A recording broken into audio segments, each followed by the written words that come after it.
In this video, I'm going to show you how to use envelope follower to set up sidechaining.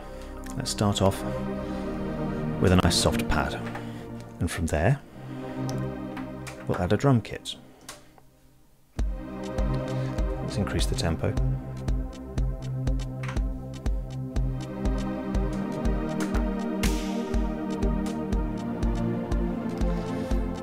Now I'm going to pick up part 1 and edit it.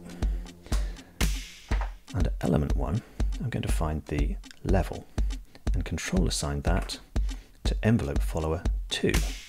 Envelope follower 2 is actually following the output of part 2, which is this drum and percussion part. You can see the output here. This is the input and this is what the envelope follower is doing as a result. So let's increase the gain on that so we get more effect into the envelope follower. You can also adjust the attack and release of the way that the follower works, but we're not going to do that right now. From here, I want to change the element level to be decreased as the envelope follower increases. So let's reduce that down to about, let's go all the way with -32, and remember to only affect the elements that are active, and let's hear it.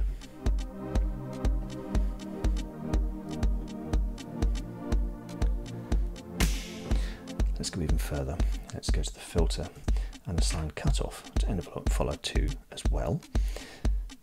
Change the affected elements, reduce the amount, and I'm also going to change the parameter here so that it just kicks down at the last minute.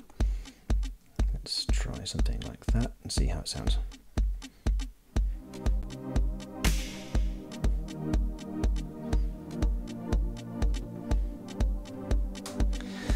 Finally, I'm going to go to part 2 and change the part settings so that the output for the drum kit is off. So although the envelope follower can still hear it, and we'll be able to see that if we go to common and mod control, control assign and edit the envelope follower, we can see it's still there, but it's not outputting anything. And now